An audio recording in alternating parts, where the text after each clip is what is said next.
Então, vou colocar um mantra para a gente ouvir. Vamos ajustar um pouquinho o nosso corpo, chegando ele da metade para frente da cadeira. Se for confortável, se precisar manter o corpo no encosto, não tem problema nenhum. Então, a gente mantém a coluna ereta, os ombros a gente leva para trás e deixa eles relaxarem. Relaxa a sua face, fecha os olhos se for confortável, olha suavemente para baixo. Repousa as mãos sobre as pernas, relaxa a sua face, relaxa os ombros, as mãos. Vai entrando em contato com o seu corpo, sentindo o corpo em contato com a cadeira, os pés em contato com o solo, as roupas em contato com o seu corpo. Aproveita para entrar em contato com a sua respiração também, perceber o ar que entra e sai do seu corpo. Perceber esse momento que acontece nesse instante, aqui, nesse local. Em seguida vai se abrindo para os sons, acolhendo, por exemplo, o som do ar-condicionado, que ele vai fazer parte da nossa palestra. Então não há porquê a gente criar qualquer repulsa com ele, como não há também porquê a gente criar qualquer apego por uma bela melodia. Isso que a yoga vai nos ensinando. Então, que aprendamos a viver equânimes ao bom e àquilo que a gente considera um pouquinho difícil. Om Sahana Bhavatu Sahana Bhunaktu Sahaviryam Karavavahe Tejasvinavadhitamastu Ma Vidvishavahe.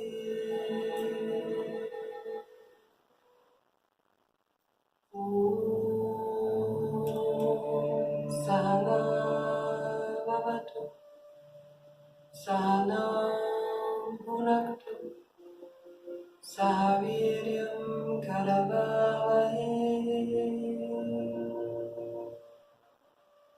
Tejasvinavadhitamastu Ma Vidvishavahe.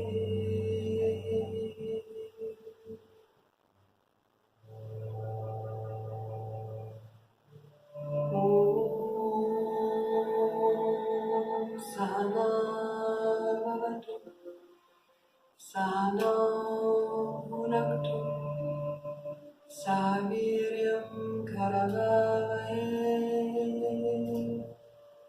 Tejasvinavadhitamastu Ma Vidvishavahe. Unimos as mãos em prece.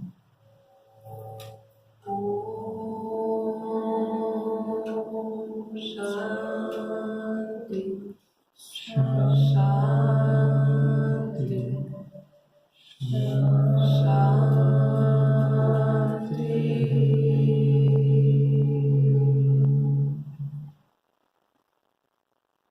Esse é um mantra que, além de tornar a energia da sala um pouquinho mais tranquila para a execução da nossa tarefa, do nosso debate, é também um mantra que ele tem um significado muito importante para se iniciar atividades, e é muito comum na Índia se iniciar atividades de yoga com esse mantra, porque ele nos traz a seguinte mensagem, que o Supremo, né, e aí cada um entenda e chame como desejar, pode ser Deus, pode ser mãe, pai, Mahadeva, pode ser natureza, enfim, cada um entra em contato com aquilo que entende como superior, aquela sua busca individual, e aí peça proteção, e aí pedimos proteção para todos nós, pedimos acolhimento,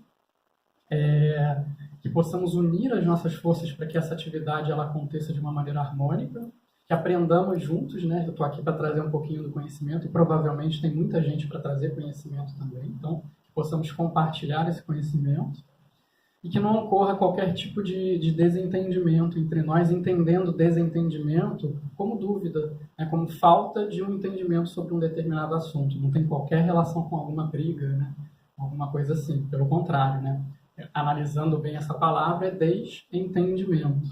Carlos vai lembrar com certeza do Heraldo, né? Então, desentendimento nesse sentido, que não haja dúvidas, que a gente possa sair daqui com um novo conhecimento, agregando ao que a gente já possui, tá? Então, falando sobre essa questão de meio ambiente, sociedade e yoga, vale a pena a gente entender cada um desses elementos. Primeiro, vamos começar por que a gente procura yoga. Por que a maioria das pessoas procuram a yoga? Então, em geral, é por um quadro que inclui desequilíbrio. Um quadro no qual nós temos problemas de saúde, preocupações, no qual a gente se incomoda com o trânsito, com o trabalho, a gente está cansado, temos problema com o tempo, né, para lidar com o nosso tempo. Isso está cada vez mais presente na nossa vida, né? A nossa sociedade parece viver um problema de tempo, né?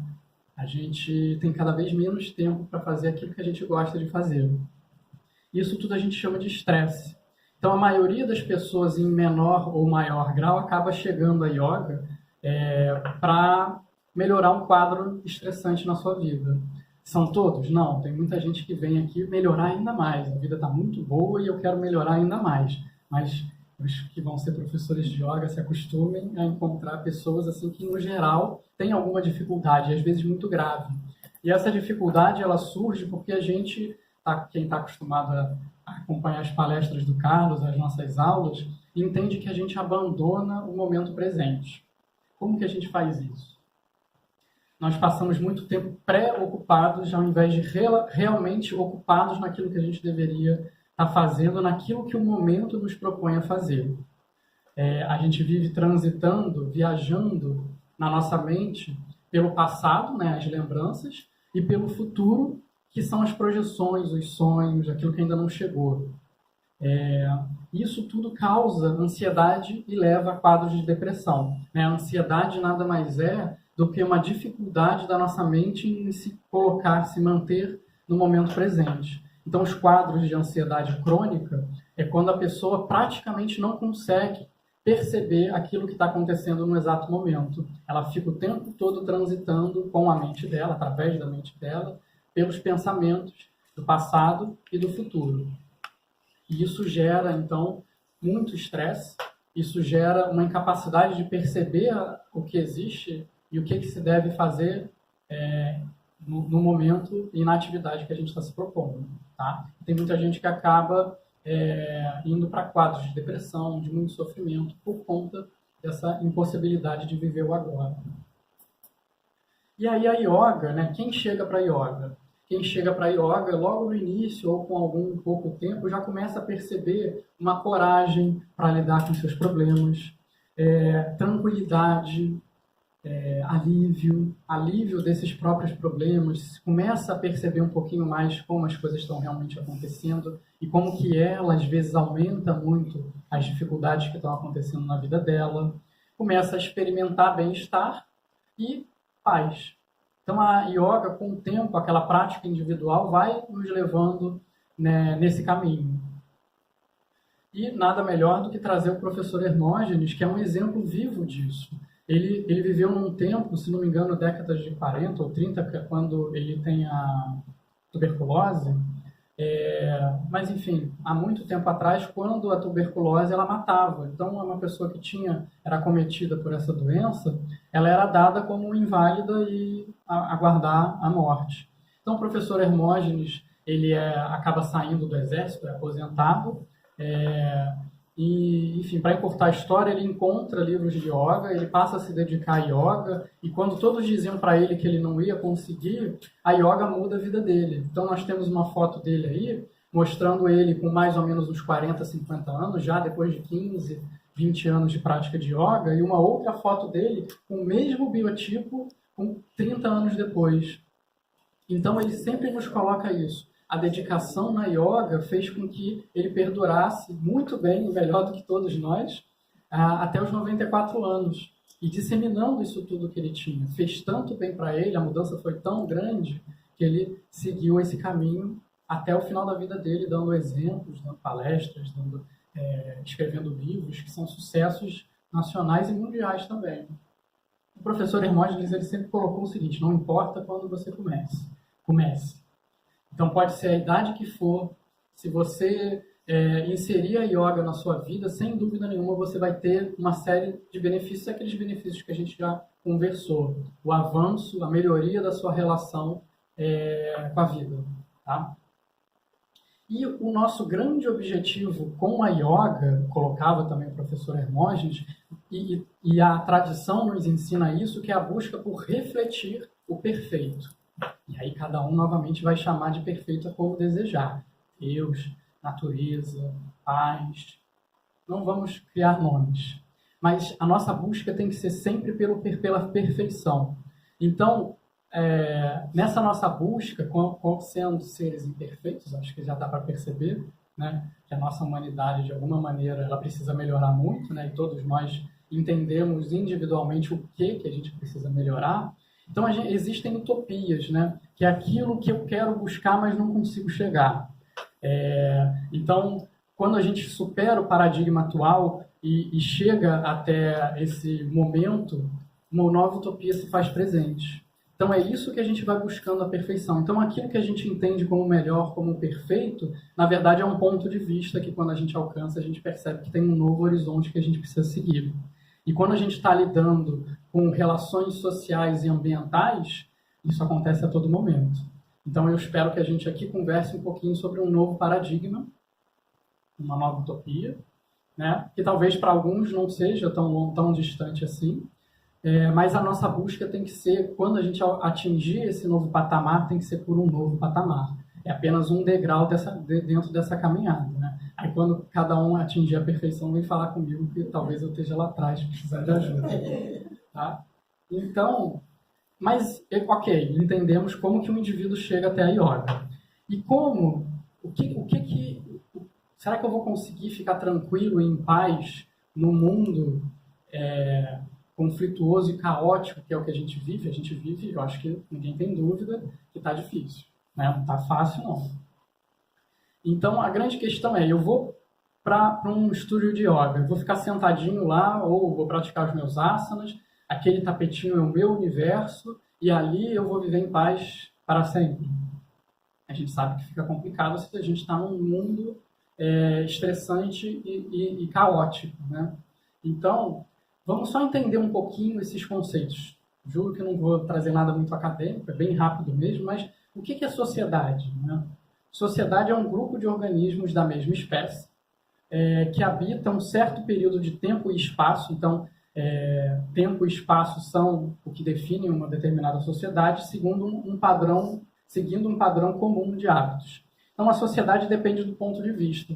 Então, a gente pode definirmos nós aqui como uma sociedade, a sociedade que está praticando yoga nesse momento, assistindo uma palestra. A gente pode definir como sociedade de Caraí, a sociedade de Niterói, a sociedade brasileira, a sociedade italiana da Idade Média, porque aí entra a questão temporal nos estudos, né? Quando a gente vai estudar e comparar, isso é muito importante. Comparar modelos, sociedades, etc. E a gente pode considerar a sociedade humana, a humanidade, como uma única sociedade também. E nós não interagimos só uns com os outros, né? A gente vive em um ambiente. E aí eu chamo a atenção que eu não utilizo meio ambiente, mas é só por uma questão linguística, tá? Não é errado, não tem problema, mas o termo meio ambiente é um pleonasmo, ou seja, são dois termos, curiosidade, né? Invento curiosidade de português. O meio e o ambiente são a mesma coisa, é onde a gente convive. É como elo de ligação. Elo e ligação têm o mesmo sentido. Não é errado utilizar, mas na linguagem coloquial só, né, no momento curiosidade termina, a gente pode buscar um dos termos que vai estar mais correto. Tá? Então, o ambiente não envolve apenas o espaço físico. Essa sala não é só o nosso ambiente. Nós estamos incluídos nesse ambiente, assim como as cadeiras, assim como o carpete, assim como os micróbios que estão saindo do ar-condicionado, né, os micro-organismos, assim como uma planta viva que está ali, a gente tem uma outra morta aqui atrás. Né? Então, tudo isso, nós somos esse ambiente. E os fatores também contribuem para isso. Os fatores naturais, sociais, culturais, está tudo isso envolvido. O ambiente ele é muito mais complexo do que só essa sala. Isso é muito importante da gente entender, porque Se a gente quer um ambiente harmônico, a gente precisa de pessoas e todos os outros seres harmonizados também. Não adianta a sala estar bonitinha e a gente estar em conflito, porque aí o ambiente está em conflito também, tá? Então, todos os elementos, isso a gente vai incluir Ganesha em pedra, né? Porque Ganesha também pode estar aqui junto conosco, né? Sendo a emanação divina do conhecimento, está se fazendo presente nesse momento. Mas a caixa de som, todos os elementos não vivos fazem parte do ambiente também, tá? Então, isso tudo se inclui quando a gente vai conversar sobre harmonia. E como é que vai a nossa... Aí agora a gente vai entrar na grande questão dessa palestra. Como que vai a nossa relação socioambiental, que agora a gente já entende esse termo, ao longo da história. Mas por que ao longo da história? Como diz Heródoto, né? Pensar o passado, compreender o presente e idealizar o futuro. Então, a gente precisa entender como que a gente chegou no momento que a gente vive atualmente. Não se preocupem que eu não vou dar a primeira pessoa que não gostou. Comecei, né? Para entender o presente e pensar num momento melhor para a gente no futuro, que é o que a gente deseja, né? A gente precisa relembrar um pouquinho como que as coisas chegaram nesse momento. Eu não vou dar uma aula de história aqui, mas eu vou pontuar a evolução da humanidade na relação com o meio ambiente. Eu vou só pontuar mesmo. Se tiver algum professor de história, peço desculpas pelos saltos em eras que eu vou acabar dando. Mas a humanidade, ela começa a interagir com o meio ambiente como nômades, né? A gente não se assentava quando os recursos de um determinado local eles se extinguiam, a gente mudava de lugar. E aí a humanidade, né, o que existia naquele momento, era de uma população pequena, com uma qualidade de vida muito baixa, uma expectativa de vida muito pequena, porque a gente precisava transitar para outros locais, a gente estava, então, à mercê do que a natureza nos oferecia. A natureza ela era implacável em alguns momentos no clima, nos predadores. Então, a nossa sociedade, nas doenças, a nossa sociedade ela era limitada. E com isso, o ambiente ele prosperava frente a nós, digamos assim. Só que isso vai mudando. Então, nós começamos a nos assentar, né? Nós começamos a dominar, por exemplo, o fogo, a dominar os elementos naturais, né? A gente começa a cultivar e domesticar. Olha o salto acontecendo, né? Não foi de uma hora para outra, né? Mas a gente começa a entender também os fenômenos da natureza e começa a ter aquela relação, digamos, religiosa, né? De entender aquilo que é natural, aquilo que eu entendo é natural, aquilo que eu não entendo é sobrenatural e pode ser divino, digamos assim. Então começa a surgir aquela questão relacionada à espiritualidade, né? Por essas e outras questões. E aí a gente, mais um salto. A gente vai avançando ao longo do tempo, a gente vai melhorando em termos de crescimento populacional, e aí a gente vai formando os reinos, os países, digamos, os municípios. E como é que vai acontecendo? Vai surgindo relações de poder. Isso é muito importante da gente entender. Sempre teve, mas isso vai se intensificando. Então, sempre tem um grupo ou uma pessoa, geralmente um grupo, que se sobressai sobre o outro. Tá? Então, domina o outro e nós todos acabamos dominando em função de como que esse grupo, vamos chamar de aquele dominador, entende que a gente deve se relacionar uns com os outros e com o meio ambiente. Então, acaba acontecendo que a gente é guiado de alguma maneira pela vontade, aí não é superior de divindade, mas daquele grupo dominante em relacionamento. Começamos a dar valor aos minerais, ao ouro, à prata, né? A definir que alguma coisa vale mais que a outra. Surgem as religiões que também, num primeiro momento, elas interagem diretamente com essa relação de poder e briga atrás de briga, né? Desde a Era da Pedra, briga atrás de briga. As nossas relações elas são muito conflituosas. Se eu quero alguma coisa e o outro não quer, pela força eu preciso fazer com que a minha vontade ela aconteça. Por terras, por riqueza e por poder. Mais um salto. A Revolução Industrial ela é muito importante, né? nos assentamos, crescemos, começamos a dominar a natureza, implementamos e crescemos com relação ao conhecimento, e aí chega um determinado momento que a gente implanta as indústrias. Isso é muito importante porque é um momento que a gente tem um salto de produção de alimentos e, consequentemente, um crescimento populacional muito intenso.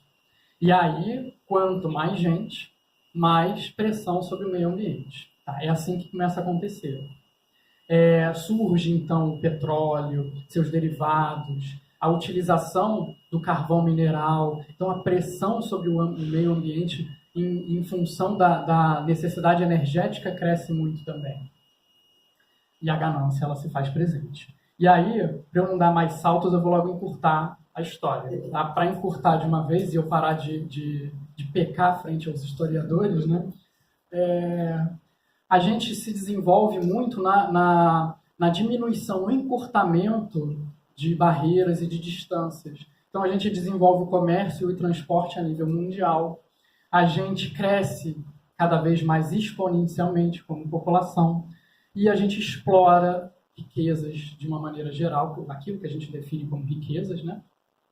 Minerais, e à custa da ganância. Sempre nossa relação é muito gananciosa, muito desequilibrada com relação ao meio. Tá?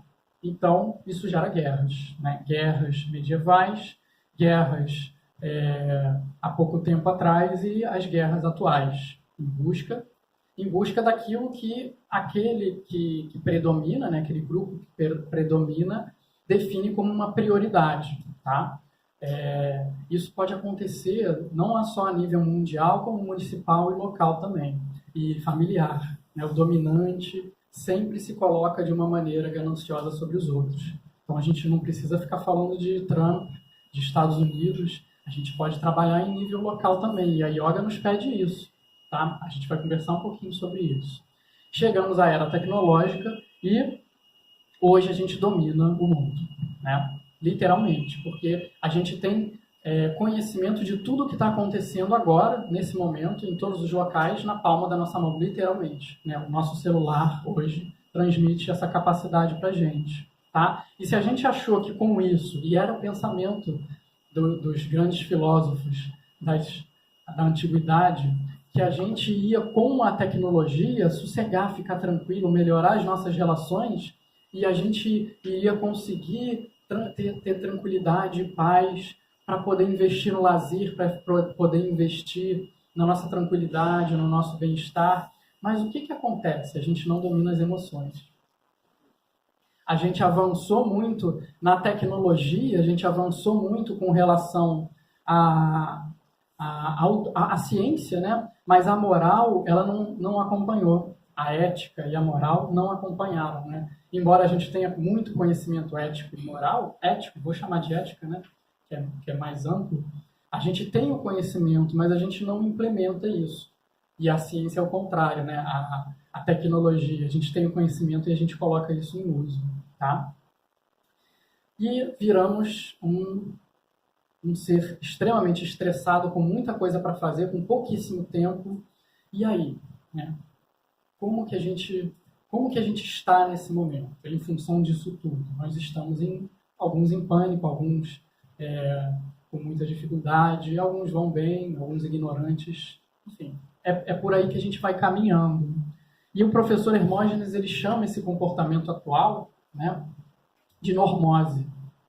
A normose, na verdade, é o comportamento, não é nem atual, é o que vem nos seguindo, vem nos acompanhando. Normose é a doença de ser normal. Todos queremos nos encaixar num padrão. Quem não se normaliza se angustia. Deus me livre de ser normal. Colocava o professor Hermógenes e ele não foi normal. Graças a yoga ele não foi normal e ele transmitiu isso pra gente. Então o que é ser normal? Ser normal, ele agora adentra um pouquinho mais nisso. É um comportamento coletivo abstrato. A gente não percebe isso. Mas existe um comportamento coletivo muito forte que dita o comportamento das nossas regras. Tá? Ele estimula a inveja, a autodepreciação, a ânsia de querer o que não precisamos. Isso é normose. Podemos chamar também de egocentrismo, né? Se não me engano, é um termo que ele utilizava bastante também, ou algo parecido com isso. A palavra que era a egoesclerose. Egoesclerose, era isso que eu estava procurando. Exatamente. Então, é a nossa necessidade de eu. E isso não é... Aí vem aquela questão, tem um grupo que domina, né? São aqueles grandes poderosos e tudo mais. Isso é um comportamento coletivo que está presente em nós. Tá? É um automatismo que a gente coloca em prática sem nem perceber. E a yoga nos ajuda a perceber e a vencer essa questão. Qual é o tamanho do problema? Tá? O tamanho do problema é o seguinte, isso é a natureza. E a natureza, ela é vista por nós como recursos. Essa palavra é muito difundida, recursos naturais. Tá? E a natureza, ela sendo, ou seja, lembremos do que a gente já conversou, o ambiente nos inclui e inclui todo o resto. Só que a gente se destaca disso e trata aquilo que eu uso e eu. Então essa é a humanidade. A humanidade utiliza todo o resto. A gente utiliza, resto, entre aspas, né? A gente utiliza tudo como um recurso, como algo que não faz... com o qual a gente não interage, não faz parte, que parece que foi feito para a gente consumir. E essa palavra vai ser muito importante ao longo da palestra. Então, para entender, vamos dar exemplos. Nada melhor do que exemplo para que a gente assimile esse entendimento. Né? Então, vamos aos exemplos. Um exemplo muito interessante é o do rinoceronte Sudã, o último macho da espécie dos rinocerontes brancos, que ele faleceu, acho que tem uns 2 meses, né? E aí com isso sobraram 2 fêmeas e a espécie é dada como extinta, dada como extinta. Isso, na verdade, só tinham 3, então ela já era biologicamente considerada extinta, né? Ela não tinha variabilidade genética suficiente para perdurar, mas a ciência poderia, de repente, avançar. Mas como o Sudã faleceu e ele não se reproduziu por conta de todo o estresse que a espécie vivia, essa espécie foi dada como extinta. E os rinocerontes negros já foram extintos há mais ou menos uns 3, 4, 5 anos. Então não temos mais rinocerontes na Terra, né? E se a gente faz isso com os rinocerontes... Bom, vamos conversar um pouquinho primeiro sobre o Sudã, né? Ele é uma espécie extinta, e a espécie ela foi dizimada por quê? Na década de 60 e 70, a medicina tradicional chinesa ela utilizava o chifre do rinoceronte como um medicamento, enfim, algum elemento de tratamento. Né? A China tem 1,5 bilhão de indivíduos, né? Então, há mais ou menos uns 50 anos atrás, tinha só 1 bilhão. Então, 1 bilhão de chineses requerendo alguma coisa, essa coisa chega ao esgotamento rapidamente. Né? Não só 1 bilhão de chineses. 7 bilhões de indivíduos querendo a mesma coisa, e é o problema da normose. Então, isso dá problema. E aí, não foi diferente quando essa população foi rapidamente dizimada, mas não tinha chegado à extinção, até que surgem aquelas guerras na África, né? Aquelas guerras imperialistas e tudo mais, muito estimuladas pelos europeus, pelos americanos, enfim. E aí sim, por conta dos conflitos, a população é dizimada, sobram 3 indivíduos, né, ou outros, enfim, poucos, e que eles passam a ser protegidos por seguranças armadas. As unidades de conservação na África, elas são protegidas por seguranças armadas, porque a qualquer momento uma guerra violenta pode acontecer e há uma entrada em qualquer local, né, público, invasão e morte. Né? Então, a gente vê acontecer isso com os gorilas na África, enfim, com vários desses organismos que a gente pode chamar de carismáticos, né? A fauna carismática, aquela que toca quando é extinta, mas isso não está acontecendo só com eles. E alguém poderia dizer assim, é um caso pontual, a gente já não caça tanto assim, você está exagerando. Vamos ver. Amazônia brasileira. Então, chegamos aqui pertinho. A Amazônia brasileira, ela está sendo devastada constantemente por conta de uma alimentação insustentável, que é a alimentação voltada para a pecuária, para o gado. Né? A alimentação, eu deixo o Proberon falar um pouquinho sobre isso, né, quando vier aqui, que ele trata sobre vegetarianismo. Eu não vou entrar muito nessa questão, eticamente falando, mas eu falo para vocês o seguinte, que a alimentação totalmente voltada para a pecuária, como a gente faz no Brasil, ou melhor dizendo, a economia totalmente voltada para isso, porque não é todos que têm acesso à carne vermelha, né? Ela é muito voltada para exportação, mas ela é insustentável. Então, o INPA, né, que é o Instituto Nacional de Pesquisas da Amazônia, mundialmente conhecido, ele nos diz esse fato, não é o Rodrigo que está falando, não. Tá? 80% da devastação da Amazônia está, de alguma maneira, relacionada com a pecuária. Tá? Como que se dá a devastação da pecuária? A gente precisa de um espaço para plantar pasto. Tá? Eu, pecuarista, preciso de um espaço para plantar capim, o meu gado ele consumir. Primeiro que eu não quero perder tempo plantando capim, colhendo e dando para ele. Eu simplesmente vou pegar a maior área que eu puder, vou tacar a maior quantidade de cabeça de gado que tiver, quando tiver tudo ok, eu vou lá, pego e levo para o abate. Tá? Geralmente é assim que acontece o cultivo, produção de gado para corte. Né? O leiteiro, sim, é aquele gado que é confinado violentamente e que aí a gente tem uma questão ética muito, muito acentuada envolvida, mas eu não vou tratar muito disso. Mas a produção de gado em si ela é muito danosa para o meio ambiente. Então, eu quero pasto e a Amazônia tem floresta. O que eu preciso fazer? Eu preciso devastar, eu preciso tirar a floresta. Então, eu me alio a madeireiros, eles vão lá, tiram as madeiras mais nobres e, em geral, eles fazem isso ilegalmente. Tá? Geralmente, ninguém compra um pedaço de floresta na Amazônia. Tá? Ninguém compra. Primeiro, porque você não pode fazer nada com um pedaço de floresta.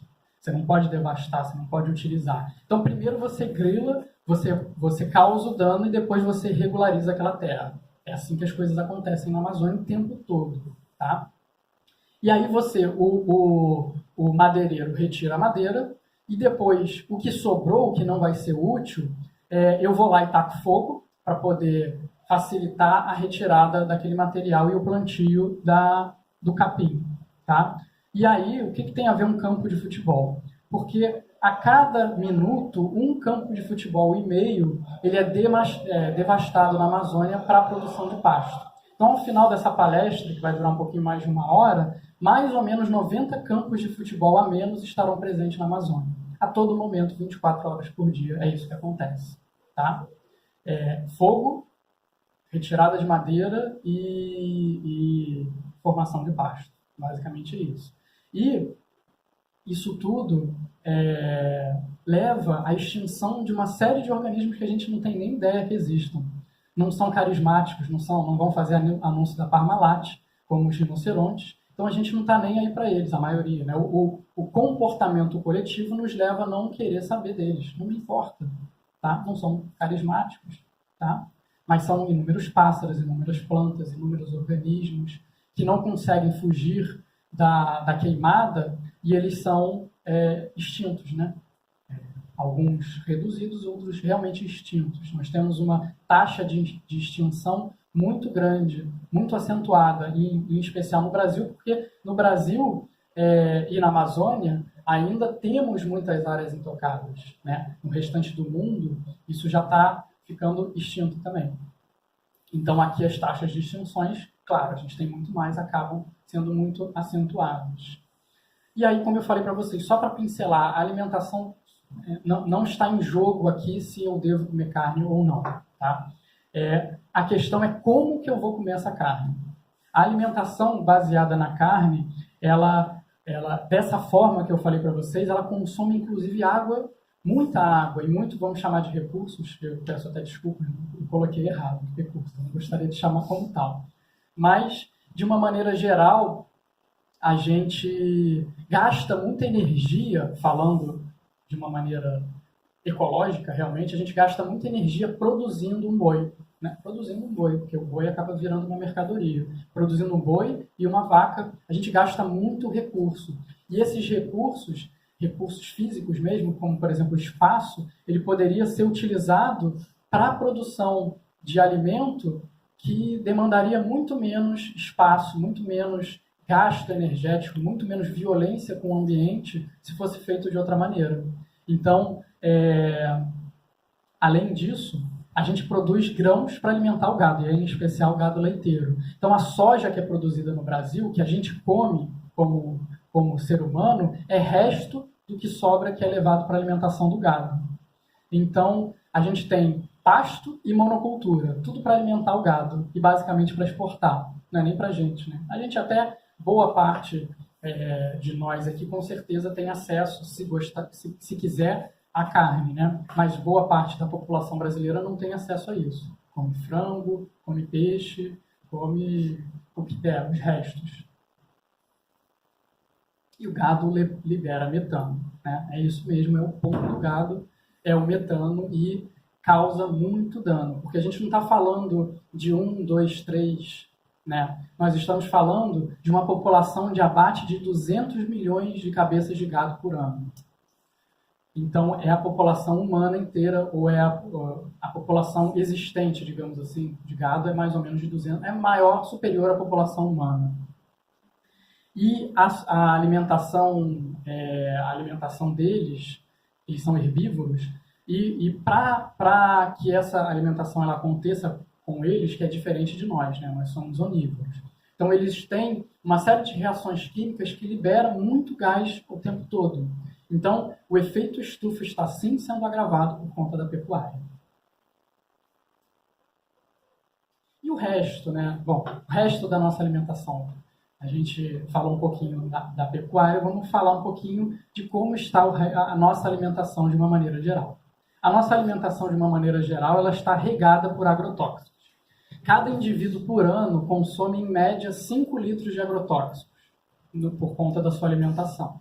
Isso está presente no documentário O Veneno sobre a Mesa. Então, nós, literalmente, colocamos veneno sobre a nossa mesa, dos nossos filhos, dos nossos familiares. Qual é a grande questão do agrotóxico? O agrotóxico ele é utilizado para afetar um determinado parasita que está causando mal à soja, enfim, à cultura que a gente tem. Em geral, quando a gente tem... nós temos na natureza um equilíbrio. Então, ninguém supera esse equilíbrio. Nenhum organismo causa mais mal ao outro, porque tem sempre um outro predador. Tá? Principalmente quando uma população ela cresce muito, esse predador cresce também, né, porque tem mais alimento para ele, e aí vai acontecendo um equilíbrio. Isso a gente chama, né, de equilíbrio ecológico. Quando a gente tem uma monocultura, esse equilíbrio é simplesmente dizimado. Então, nós temos nas nossas monoculturas um parasita que ele é privilegiado, tiramos de lado o seu predador, então ele cresce e aí vai o agricultor, eu vou lá e coloco o agrotóxico nessa plantação. Só que esse agrotóxico, nem todos os indivíduos são geneticamente iguais. Então, isso quer dizer o seguinte, que a grande maioria morre. Então, e você começa a produzir cada vez mais. Só que aqueles que sobraram, eles são agora os privilegiados. Então, aqueles organismos que por alguma mutação sobrevivem a esse agrotóxico, eles têm alimentação abundante e eles têm também, não tem mais competição de reprodução. Então, eles crescem, que é uma beleza. E aí, o que acontece? Eu, agricultor, eu preciso de um agrotóxico mais potente. Então, é isso que acontece o tempo todo, a cada, digamos assim, 3, 4, 5 anos no Brasil, é que o Ministério da Agricultura faz uma pressão muito grande no governo, sufoca o Ministério do Meio Ambiente, né, e agora, atualmente, está bem fácil sufocar o Ministério do Meio Ambiente, para que libere uma nova safra, enfim, uma nova categoria de agrotóxicos que é muito mais tóxica. Isso acontece constantemente. Então, só no Brasil, a gente utiliza agrotóxicos que são proibidos no mundo inteiro. E isso está ficando cada vez mais grave. Tá? Os agrotóxicos, eles não agem só nos organismos que eles são tratados como praga. Eles agem em todos que são semelhantes. Inclusive, por exemplo, as abelhas. As abelhas estão em extinção. Então, assim, se vocês não começaram a dar falta de mel no mercado, é porque o mel que vocês estão consumindo, de alguma maneira, ele está adulterado. E olha, a China adultera muito mel. Tá? No Brasil também acontece isso. Então, comprem mel de pequenos produtores que vocês conheçam a origem. Porque o mel, ele está escasso, extremamente escasso no mundo inteiro. As pessoas não percebem isso porque a adulteração ela é muito grande. Mas, enfim, voltando. São vários organismos que são, de alguma maneira, afetados pelos agrotóxicos. Né? E nós temos, no mundo, mais ou menos 250 mil mortes por agrotóxicos por ano. Tá? E o agrotóxico ele não fica só ali, não.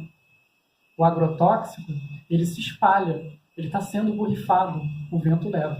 Então, por exemplo, no Alasca e na Groenlândia, que são terras congeladas, né? Então você não tem como plantar nada, praticamente, né? Os cultivos são muito pequenos, quiçá precisam de pesticidas, o leite materno de indígenas já se encontrou resquícios de pesticidas. Então, o mundo inteiro está borrifado por agrotóxicos. E aí a gente vai para um outro elemento muito importante, que é o consumo. Eu falei para vocês que a gente ia conversar sobre o consumo. E o consumo é algo que é de extrema importância quando a gente quer trabalhar sobre uma questão socioambiental, né? Quando a gente quer melhorar a nossa relação com a sociedade e o meio ambiente, quando a gente quer encontrar a nossa paz mesmo que o nosso objetivo último ou primário seja eu quero a minha paz, a minha tranquilidade, mas quando eu começo a perceber que eu preciso passar pelo coletivo também, a gente precisa olhar muito para o nosso consumo e para o consumo dessa massa coletiva. Tá? O consumo ele é inconsciente, ele acontece de uma maneira inconsciente. A gente consome sem pensar. Tá? Então, nós consumimos sem buscar informação da origem do produto. E eu já vou adiantar o que eu vou falar mais para frente, que a gente também não se preocupa com o descarte dos produtos e das embalagens desses produtos. Boa parte do que a gente consome vem da China ou de países ditos subdesenvolvidos. Né? Não gosto muito desse termo, mas é bem prático de entender. Por que isso acontece? Porque lá as leis trabalhistas e ambientais elas são muito frágeis. Aqui no Brasil também. Então, assim, por que os países europeus, americanos, têm leis maravilhosas? Eles têm, mas as fábricas dos empresários, dos grandes, né, as grandes fábricas como a Nike, a Adidas, fábricas de carro, enfim, eles vão para onde? Eles vão para a África, para a América do Sul e para a Ásia. Por quê? Porque lá você pode tratar mal o seu trabalhador e você pode causar danos ao meio ambiente que você não tem tanto problema assim com a legislação. Então, é isso que está acontecendo. Tá? Então, olha só, a maioria dos produtos que são produzidos, que a gente consome, são made in China. Né? A gente sabe disso, a gente percebe. Taiwan, muita coisa do Brasil também, enfim. Mas aquilo que vem da China, especificamente, é muito interessante, porque eu diria que é 70% do mercado, né, vem de onde? Vem de fábricas abarrotadas de quê? De máquinas? Não, de chineses. Então, assim, a mão de obra, vamos chamar assim, né, os trabalhadores na China, na Índia também, né, eles são muito abundantes, você tem muita gente na China.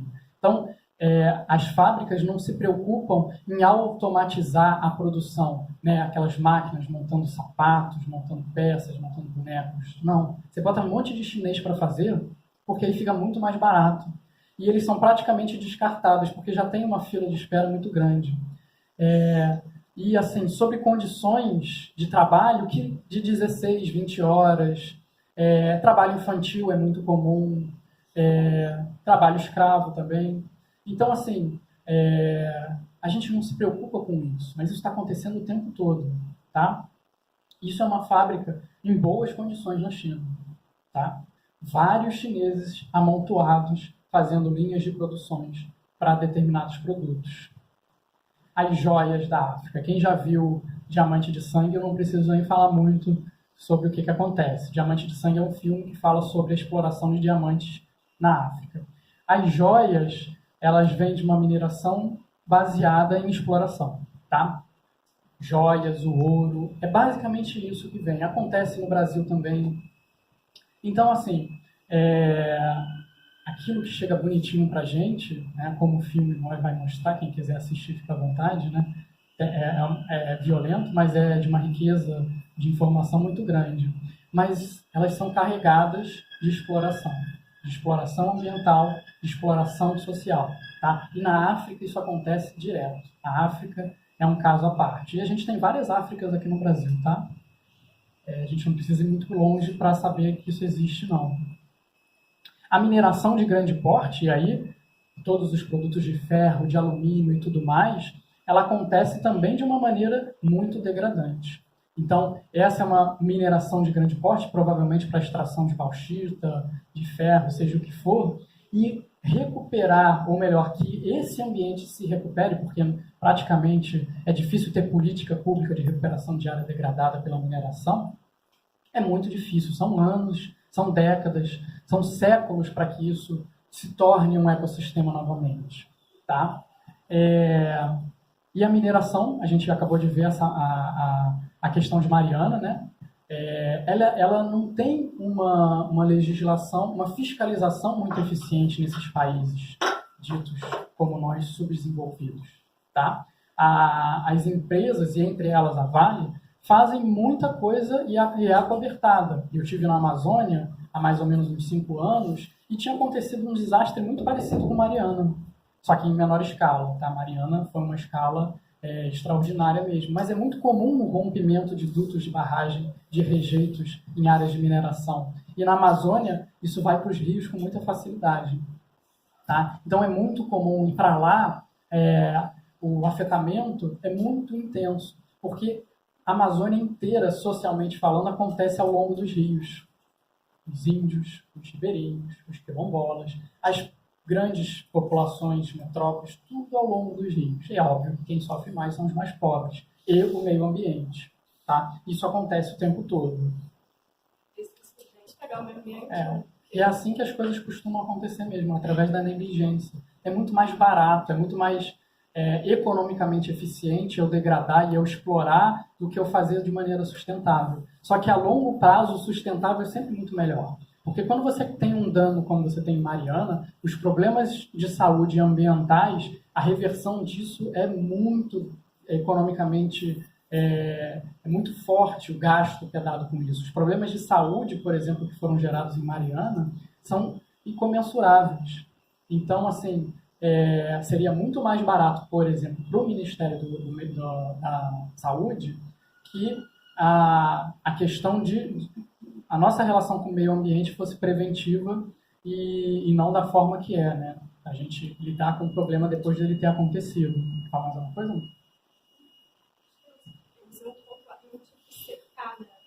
Aham.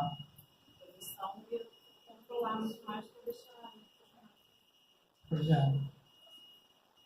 Isso aconteceu em 2018, 23 de fevereiro de 2018. Mineradora norueguesa, né, e aí temos um caso de talvez dos países mais desenvolvidos em IDH humano, né, em índice de desenvolvimento humano, que é a Noruega, um exemplo, um país nórdico, e que realmente tem muita coisa a nos ensinar. Mas as empresas vêm explorar aqui e não tem muito cuidado com o meio ambiente. Então, eram dutos clandestinos que lançam e até hoje estão lançando rejeitos no Rio Amazonas. Tá? Isso não foi cessado, isso não foi resolvido. Porque você simplesmente não para uma mineração, fecha a tampa e o rejeito ele para de ser jogado. Tá? A mineração continua acontecendo e o rejeito continua, claro, sendo produzido. Chocolate. Agora eu vou pegar pesado, né? Chocolate não se brinca, né? Mas então, o chocolate, algumas empresas como a Nestlé tem muito chocolate orgânico, né, produzido, não se preocupem. Dá para consumir chocolate de uma maneira equilibrada e sustentável. Mas a grande maioria é produzido com exploração. E exploração de mão de obra. Exploração de mão de obra infantil. Na África. E na Bahia também. Tá? Isso acontece constantemente. A exploração do cacau, né, que é a base do chocolate, ela é feita sem grandes cuidados assim. Tá? Então eu vou avançar um pouquinho mais para a nossa fonte primária que é de energia, que é o petróleo. A gente já viu os problemas que a gente teve com os caminhoneiros para perceber o quanto que nós somos dependentes do petróleo. E não é só isso, não. Isso aqui leva petróleo, a câmera, enfim, plástico, tudo isso é derivado de petróleo. Então nós temos uma demanda muito grande pelo petróleo.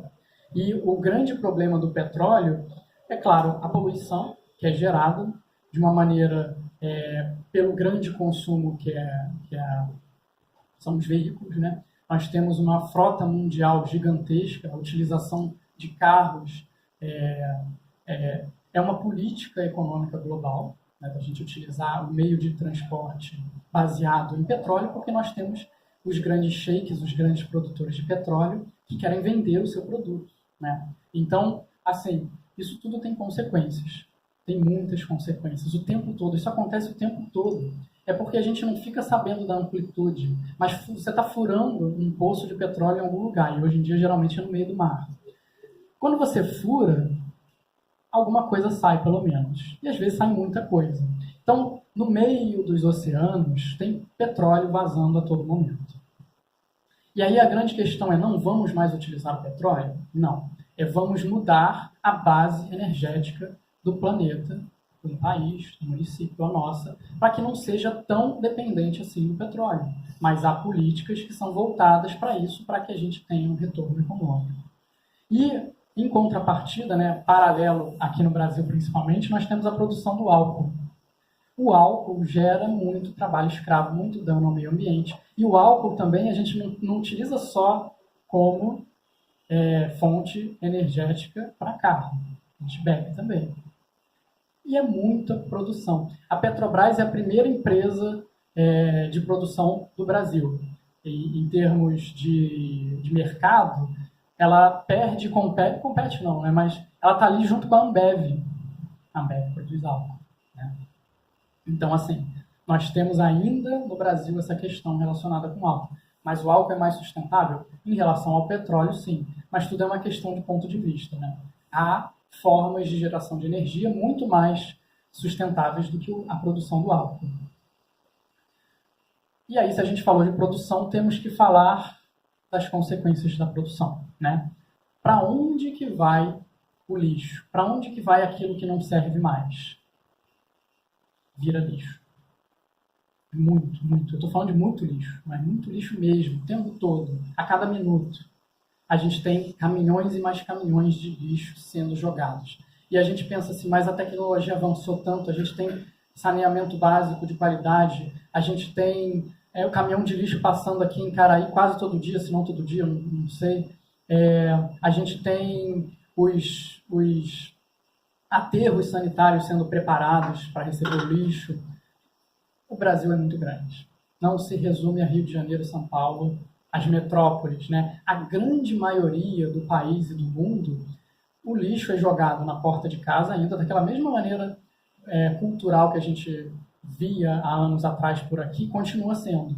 E aí, o caminhão de lixo às vezes não passa nessa semana, vai passar só na outra, né? A pessoa resolveu não passar na sua rua hoje, e aí chove, isso vai ser carregado, e aí vai para os rios. Isso é muito comum no interior do país, a gente vê cenas como essa. Talvez não numa magnitude tão grande, mas se aqui a gente não vê os nossos rios carregados de lixo, realmente a gente tem um sistema de saneamento adequado. Mas no interior não é assim. Na região serrana do Rio de Janeiro, quando chove bem, é muito lixo que você vê nos rios. Eu sei porque eu sou de lá. Tá? E no interior do país, mais para o interior do país mesmo, estou falando nem a nível de Rio de Janeiro, é pior ainda. Tá? Isso vai chegando nos rios, né? Aqui nas nossas ruas mesmo, a gente vê muitos animais se alimentando de lixo.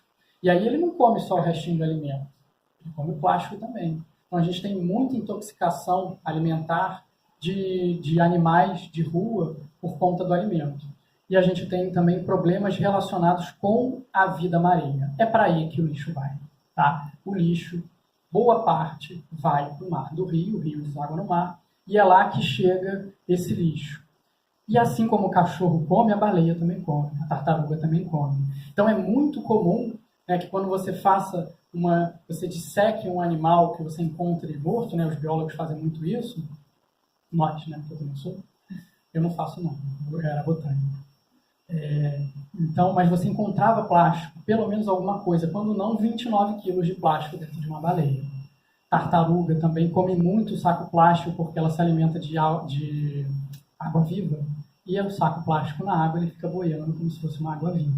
Então é muito comum que tartarugas morram se alimentando de plástico.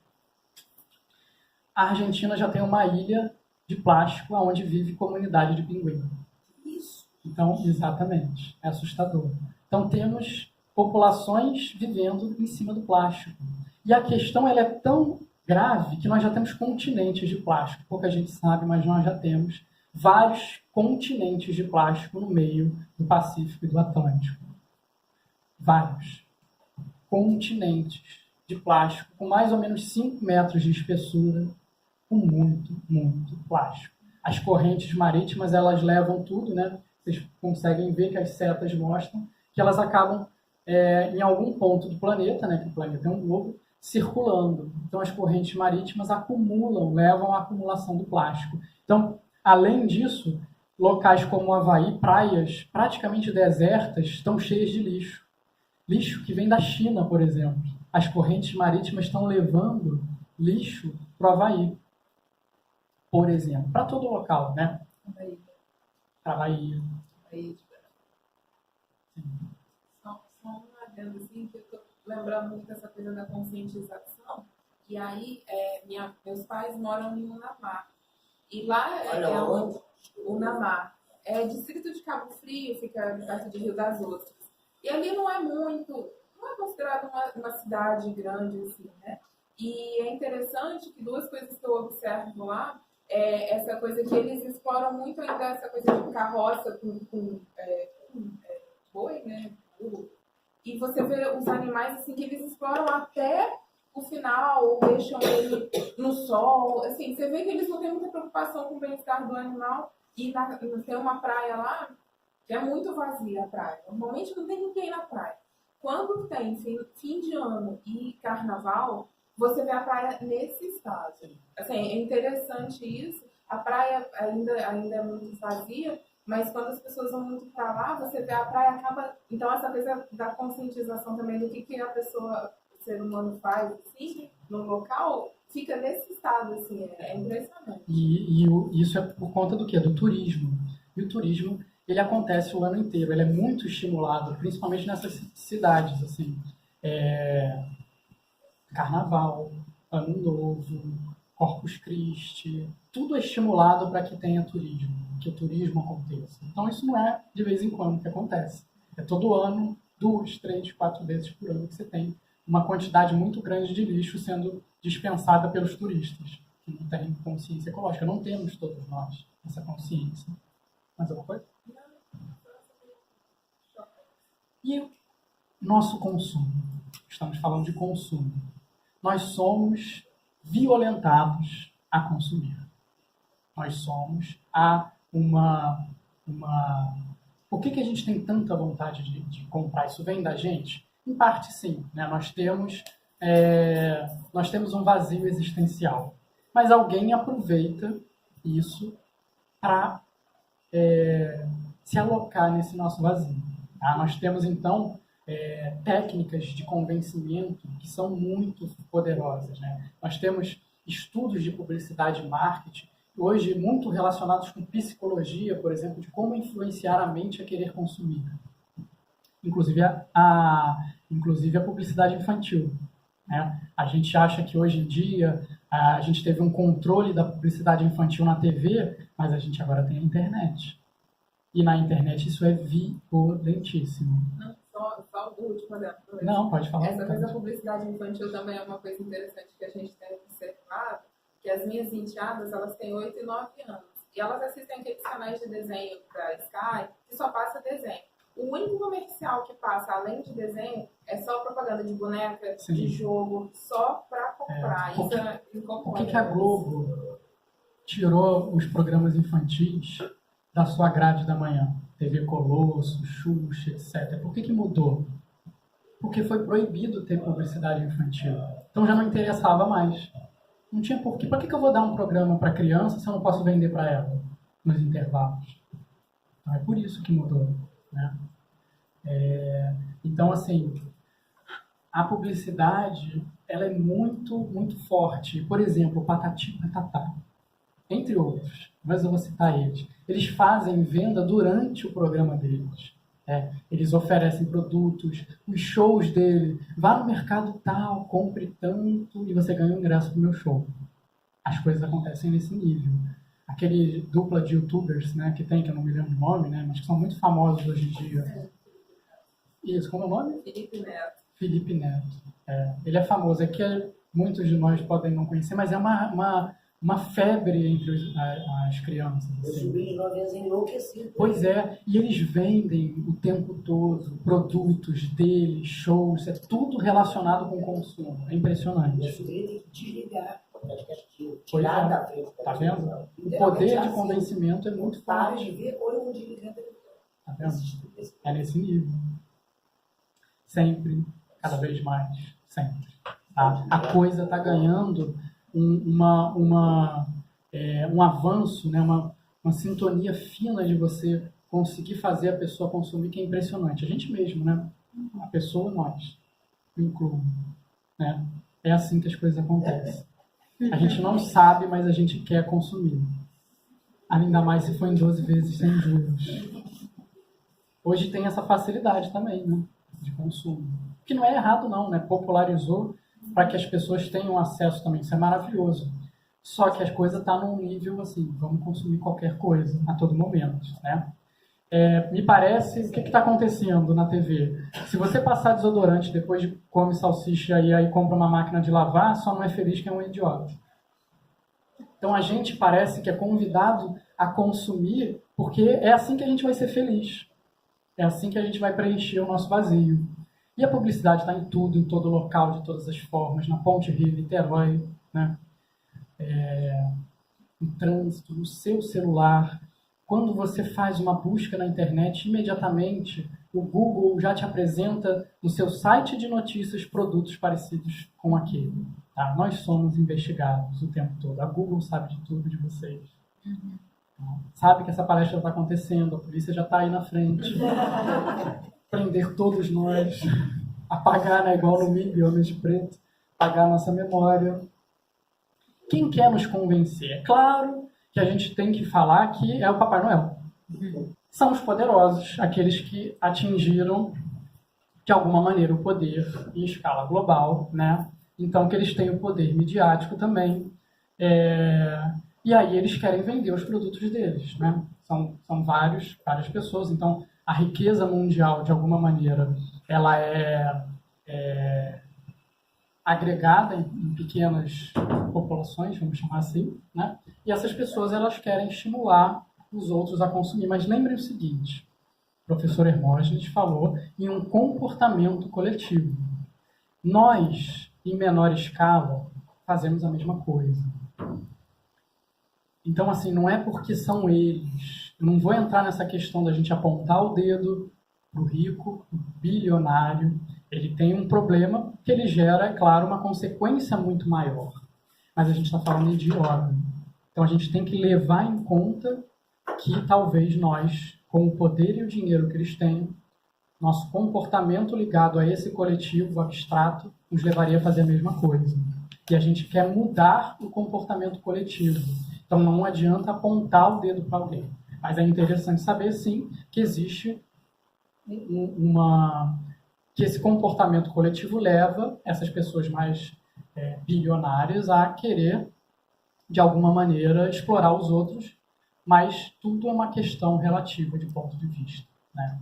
Então, explorar as pessoas e o meio ambiente. É assim que as coisas estão acontecendo atualmente. Sim, essas pessoas precisam pagar pelos crimes que elas cometem num nível muito maior do que, é claro, a população em geral. Mas não é essa a questão que a gente está discutindo assim, embora seja de fundamental importância quando a gente quer uma justiça mundial. De uma maneira geral, Confúcio nos lembra que não é o bastante para aquele nada é o bastante para aquele que o considera pouco o suficiente. E aí sim, esse rico, esse bilionário, ele tem muito, mas nunca vai ser o suficiente, né? por conta desse comportamento coletivo que convivemos. E para a gente acontece a mesma coisa, só que a gente não tem o mesmo poder aquisitivo. Essa que é a grande questão. E o grande tio Ben nos lembra que grandes poderes trazem grandes responsabilidades. Sim, quadrinhos também é a cultura. Tem muita coisa interessante nos quadrinhos, né?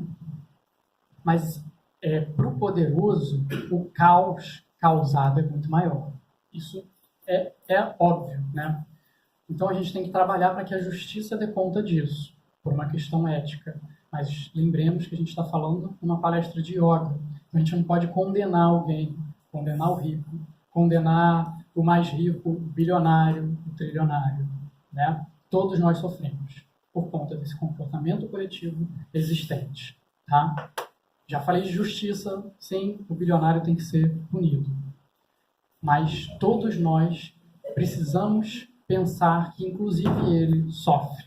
Tem gente no país, no mundo, nós sofremos de uma maneira geral por conta de um vício que é o vício de consumir, que é o vício de acumular.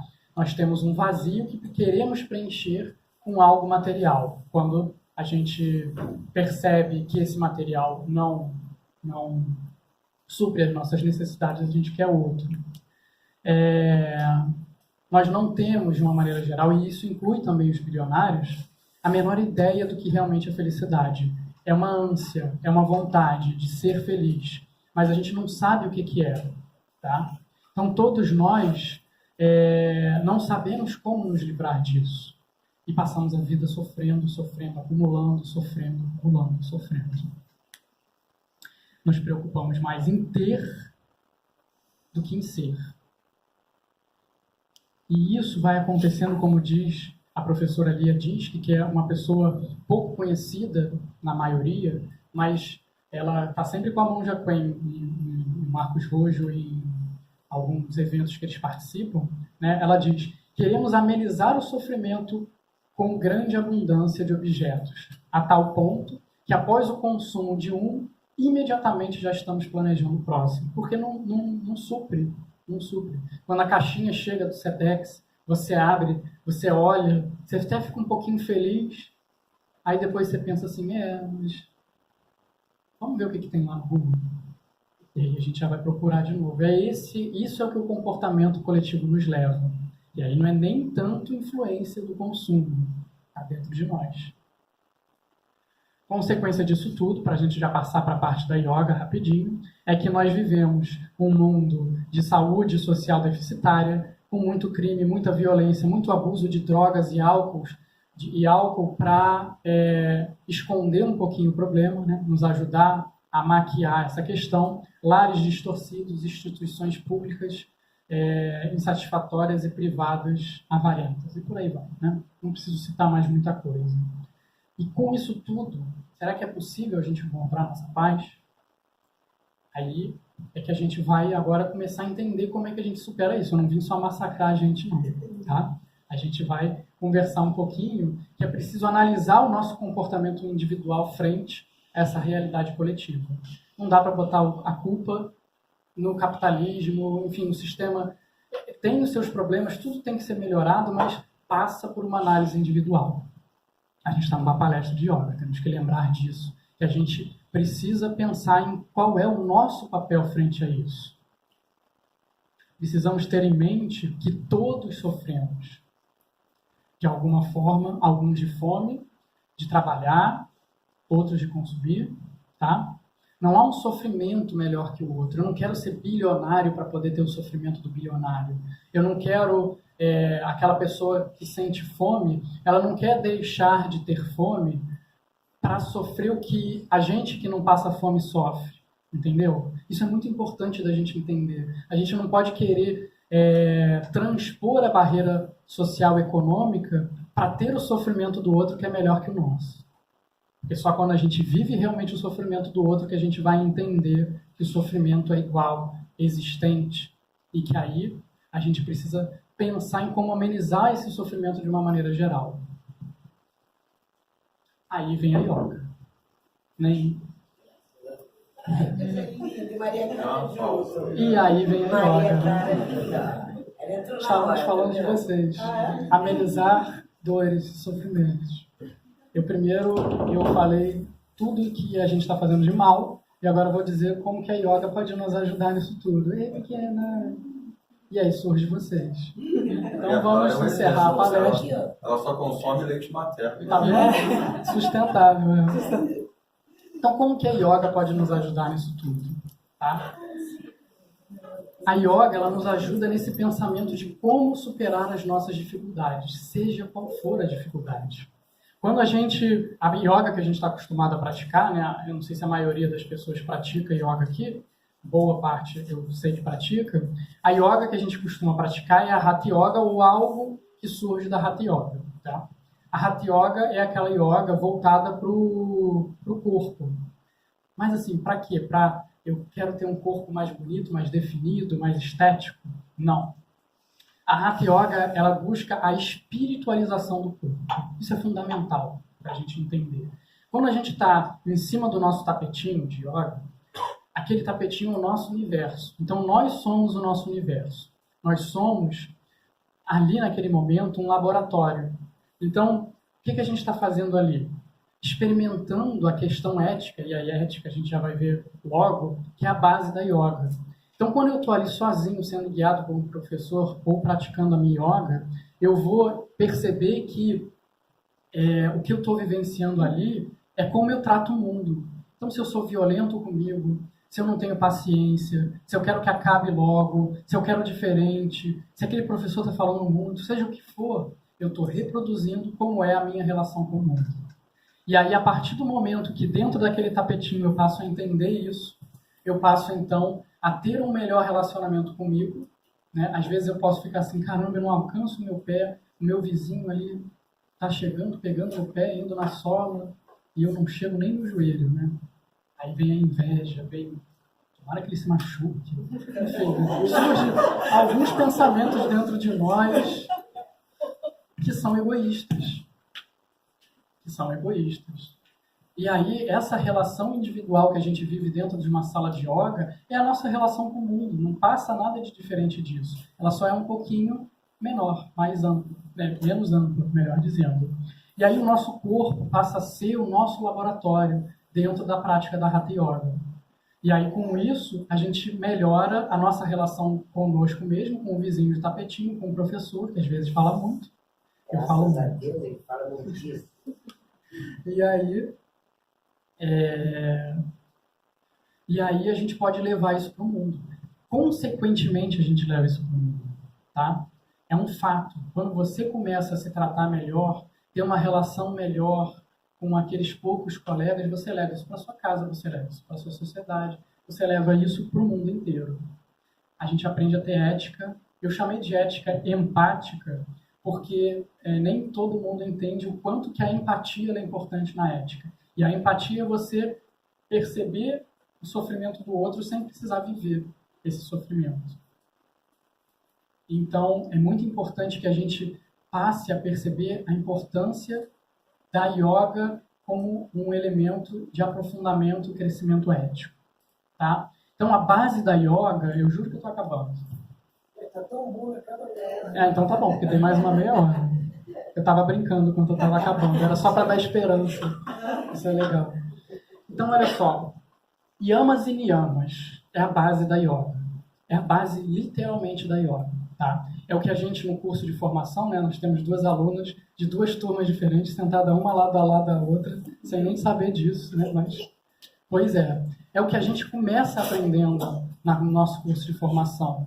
E é o que a gente trabalha o tempo todo como professor de yoga para os alunos. Muitos nem percebem, mas a gente trabalha com a ética, com esse melhor relacionamento. Então, a parte do tronco azul mais escuro para lá são os yamas e para cá são os niyamas. E assim, rapidamente pontuando, não violência à risa. Como que nós podemos querer a nossa paz individual se nós somos violentos com o nosso planeta, se nós somos violentos na nossa relação com a sociedade, se a gente consome produtos oriundos de trabalho escravo, de extinção de outros seres? Como que a gente pode querer refletir, melhor, voltando ao início da palestra, refletir o perfeito se a gente não toma cuidado com as nossas relações de consumo, né? Satya, verdade. Se a gente tem conhecimento sobre esse fato e continua consumindo as coisas dessa forma, nós não somos verdadeiros, né? Nós estamos escondendo esse conhecimento e aí a gente não consegue encontrar paz. Deita a cabeça no travesseiro e vai ver se você consegue dormir tranquilo. Asteia, não roubar. Não se apropriar daquilo que não é nosso. A gente faz isso com o planeta. O tempo todo, as nossas relações de consumo são baseadas na apropriação indevida, né? Nós, como sociedade, de uma maneira geral. E se nós não tomamos cuidado, que gracinha, se nós não tomamos cuidado com o nosso consumo, a gente participa desse comportamento coletivo de roubo, de apropriação indevida. Brahmacharya, né? Controle energético. A gente está a todo momento causando um desequilíbrio energético para o planeta. Então, de maneira nenhuma, a gente vai conseguir um controle energético individual. Melhor dizendo, né? Vai ser muito difícil isso acontecer. A gente precisa pensar nisso, que a gente precisa participar do ambiente como um elemento desse ambiente, não como um ser dominador, né? Como alguém que está com todos os outros elementos na coleira. Aparigraha, desapego. Nós somos muito apegados, né? Vamos aos fatos. Nós somos apegados às relações, às pessoas, ao material, aquilo que a gente compra, né? Tanta gente passa frio e a gente tem 4, 5, 6 casacos, pares de tênis, e a gente não doa, só quando ele está rasgando, que aí a gente não está doando, né? A gente está se livrando. Então, nós somos muito apegados. E aí a gente vem, os yamas, esses que eu falei primeiro, digamos assim que eles são aquilo que a gente não deve estimular em nós. E aquilo que nos ajuda a viver melhor no coletivo. Os niyamas, esse lado de cá, são aqueles elementos mais sutis, que nos tornam, digamos, um indivíduo cada vez mais sutil, na busca pela nossa perfeição. Então, salka, pureza. Nós precisamos nos tornar seres mais puros. Isso inclui a nossa relação de consumo, por exemplo. Nós não podemos poluir tanto. Nós não podemos consumir produtos que a gente sabe que são fontes geradoras de caos social e ambiental. O nosso produto ele precisa chegar puro para a gente. E a gente consumir ele sem esse rastro de devastação. Santosha, muito importante, contentamento. A gente precisa aprender a se contentar com aquilo que a gente tem, com aquilo que a gente necessita, sem tanto querer aquilo que o outro tem, aquilo que está na moda. Não tem problema nenhum a gente querer se vestir de uma forma que a gente acha mais bonita e tudo mais. Mas a gente tem que tomar muito cuidado com o consumo por consumir, né? Que é o que a gente já tem conversado, de entrar nesse comportamento coletivo abstrato que nos obriga a consumir por consumir. A gente precisa ter contentamento. E para isso vem elementos muito importantes, tapas, disciplina. A gente não muda esse nosso comportamento, esse nosso hábito, se a gente não tiver muita disciplina. E estudo, né? Swadhyaya, a gente precisa estudar. Isso que a gente está fazendo aqui já é um estudo muito importante. E aí a gente precisa ter etapas, disciplina, para colocar em prática aquele conhecimento que a gente está assimilando. E um conhecimento, ele nunca para, a gente nunca para de consumir conhecimento. A gente busca o conhecimento, a gente pode consumir dessa forma. Buscar cada vez mais a verdade, a perfeição, que a gente conversou no início da aula. E aí a gente consegue Ishvara Pranidhana.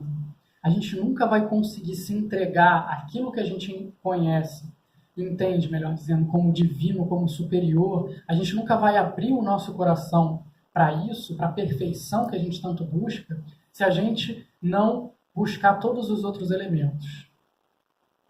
Não vamos. A gente não vai conseguir avançar nesse estado de perfeição que a gente tanto busca, digamos assim, encontrar a Deus, encontrar a perfeição, um equilíbrio com o universo, se a gente não buscar sermos mais éticos, tá? Nos lembra o professor Hermógenes: faça yoga para ser melhor para o outro e não melhor que o outro. Esse tem que ser um comportamento nosso na vida. Viva para ser melhor para o outro e não melhor que o outro. A gente não deve estimular essa competição que tanto estimulam dentro de nós, desde o colégio, o vestibular, o trabalho e tudo mais. Nós precisamos inserir em nós um comportamento solidário, né? Se o outro sofre, nós sofremos também, inevitavelmente. Ou a gente vai ignorar o sofrimento e achar que a gente vai encontrar a nossa paz. A monja Quen, ela completa de uma maneira brilhante, né, o pensamento do professor Hermógenes, dizendo o seguinte: não podemos nos separar dos outros dizendo eu estou aqui e vocês, os outros, estão aí. Não há outros, há nós. Então é muito importante entendermos isso. Swami Shivananda, ele nos diz o seguinte: a biosfera, que é a camada da atmosfera onde ocorre a vida, né, é um reflexo da noosfera, estado mental coletivo da humanidade. Ou seja, o mundo é um mero reflexo da mente humana. O mundo é um mero reflexo do comportamento coletivo que temos dentro de nós. Dá trabalho. Dá trabalho, não é fácil. Temos que ter disciplina e sacrifício. Ah, mas sacrifício. Sacrifício, você quer falar de sacrifício? Mas a gente já não sacrifica tanta coisa na nossa vida, não? Se a gente não parar para pensar, com tudo aquilo que a gente já falou, a gente já não está sacrificando tanta coisa. A gente não sacrifica a nossa saúde consumindo agrotóxicos, porque é mais barato, né? A gente já não sacrifica o nosso bem-estar e a nossa paz, vendo a pobreza acontecendo, vendo os danos ambientais acontecendo. Isso é o verdadeiro sacrifício. A gente está, na verdade, sacrificando aquilo que realmente é importante na nossa vida. Por quê? Para consumir, para ter o bem material, em busca de alguma coisa que está dentro de nós e que a gente não encontra, porque a gente não busca de uma maneira correta. Professor, melhor dizendo, Paramahansa Yogananda, né, um grande mestre da yoga, ele nos diz o seguinte sobre liberdade: ser livre é o poder de agir guiado pelo discernimento e não pelos desejos e hábitos. Isso é instinto primitivo, tá? Ou libertinagem, podemos chamar assim. A obediência ao ego leva à servidão. A obediência à alma leva à emancipação. Então, se nós queremos refletir o perfeito, essa emancipação da alma que chama Yogananda, nós não podemos achar que liberdade é fazer o que a gente quer, consumir o que a gente quer e tratar os outros como a gente quer porque somos livres. Porque a primeira emenda, ela nos permite fazer, falar e pensar o que a gente quer. Isso não é liberdade, tá? Isso é ignorância. Você agir sem se preocupar com as consequências dessa ação é ignorância. É um comportamento coletivo. E aí, por isso que a gente vem falando de história. Começou a palestra falando de história. É ganancioso, é primitivo, é egocêntrico, é egoísta. Eu vou falar de flores.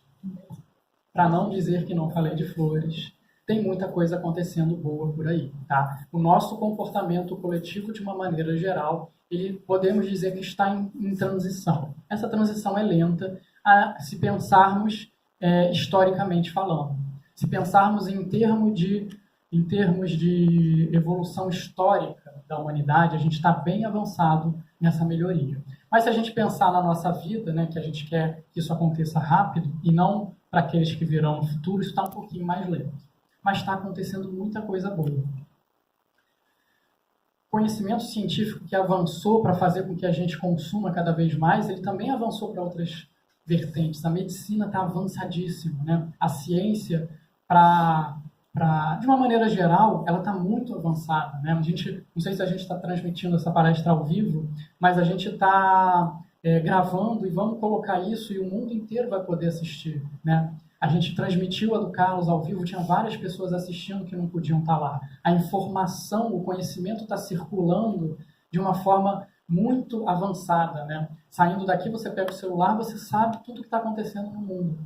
Então, assim como isso, o conhecimento e aquilo que é bom também está avançando de uma maneira avançada. Não encontrei uma palavra rápida tão boa.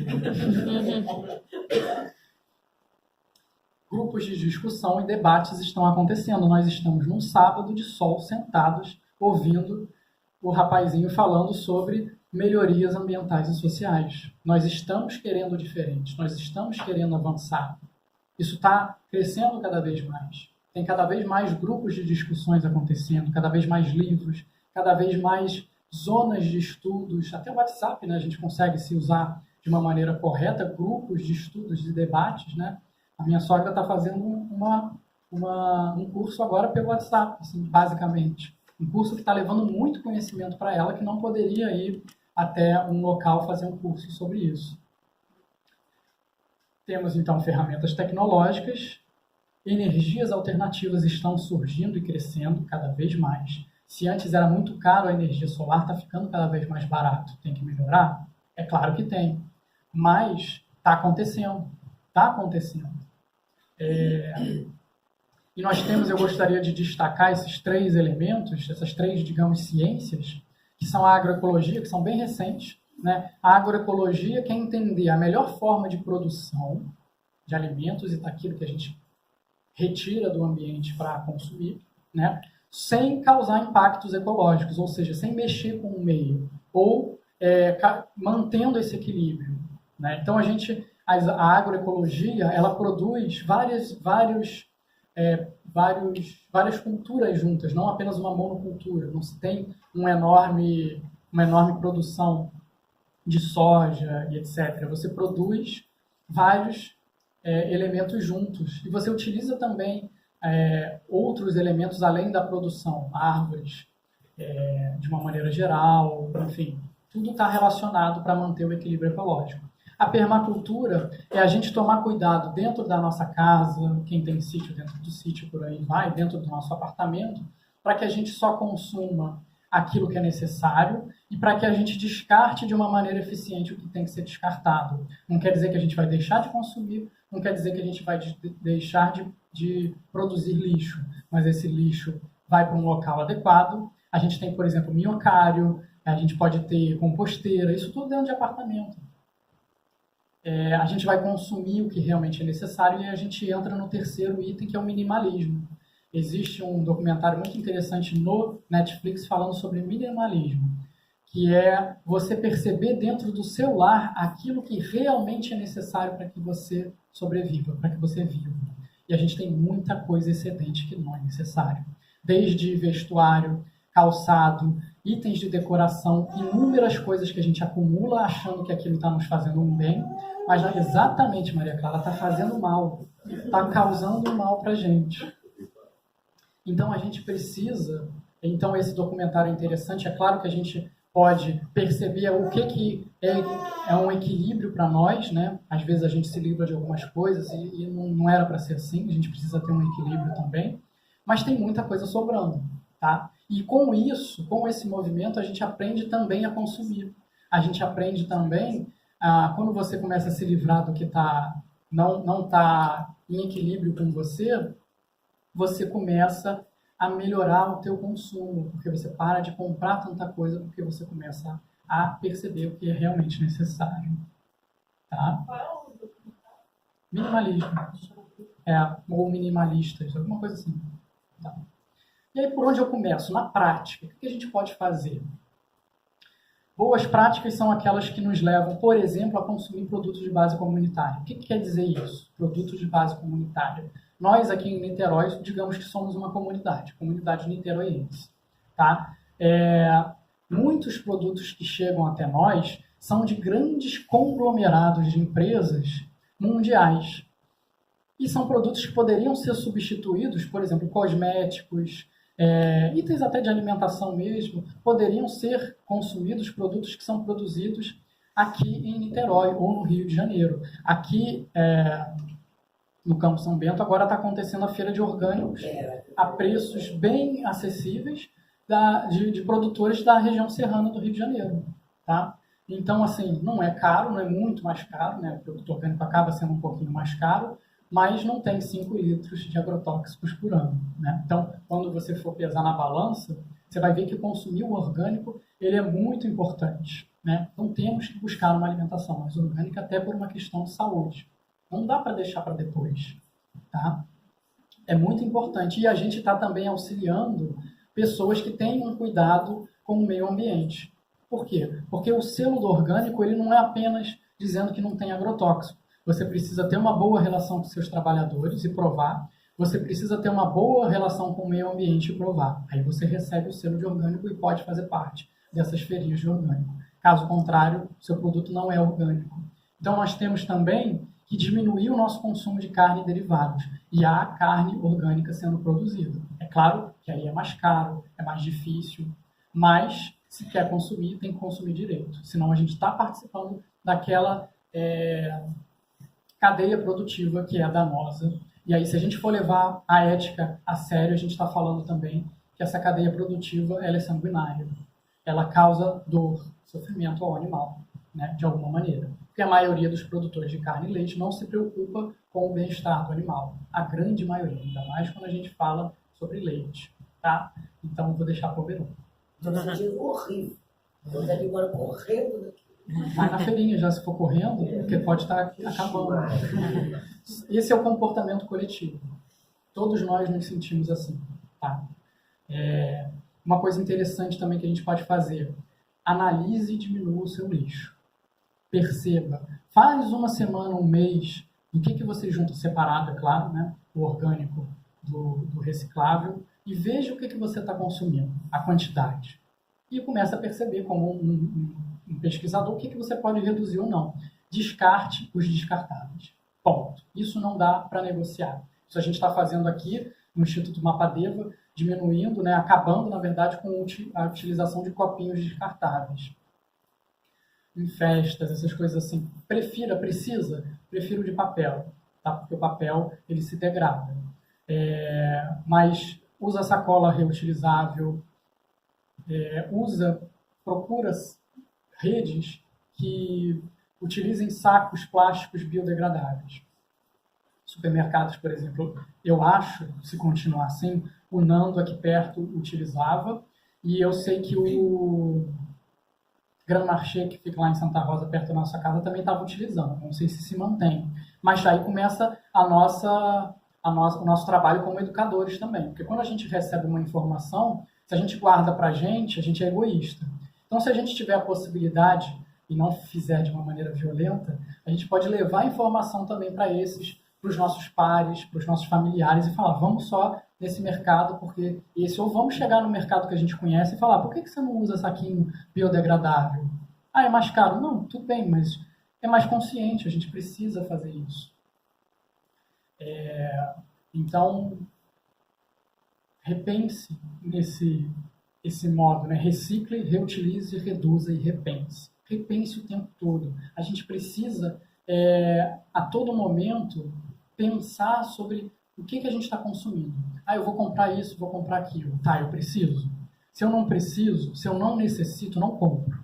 Eu preciso. Então, qual é o melhor que eu preciso consumir? É aquele que não tem aquilo que a gente já conversou, né? Problemas sociais e ambientais. Então, eu vou utilizar esses produtos, tá? E aí eu vou pensar bem aonde que eu vou descartar. Então, eu penso no meio, no início, no meio e no fim.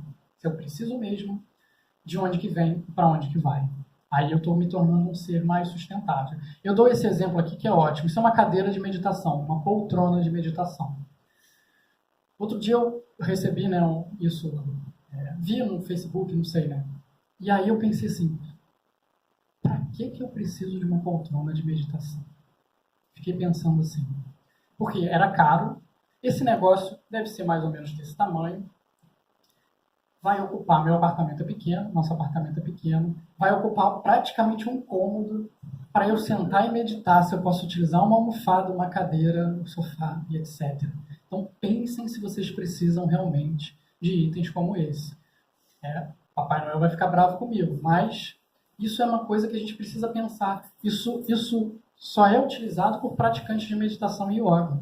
Então o nosso público está consumindo Nada contra, né? Quem quiser, puder e achar necessário, pode consumir. Mas dá para fazer um montinho de almofada, dá para sentar numa cadeira. Você não vai deixar de meditar se você não tiver uma cadeira de meditação, tá? Uma poltrona, porque tem umas cadeirinhas que tem encosto, que às vezes é interessante, né? Não quer dizer que precise. Não precisa. Mas às vezes você é mais útil. Você coloca num cantinho e tudo mais. Tem gente... A ideia da meditação é você precisar só de você. Exatamente. Não precisa, Mas assim, você não precisa se prender ao cor. Eu gosto de um incenso, hoje eu quero colocar, mas não pode se apegar àquilo. Você fez uma colocação perfeita. Não dá para a gente condicionar a nossa meditação a uma poltrona de meditação, tá?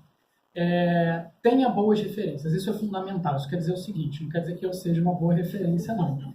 Mas busquem, por exemplo, quem são as minhas grandes referências.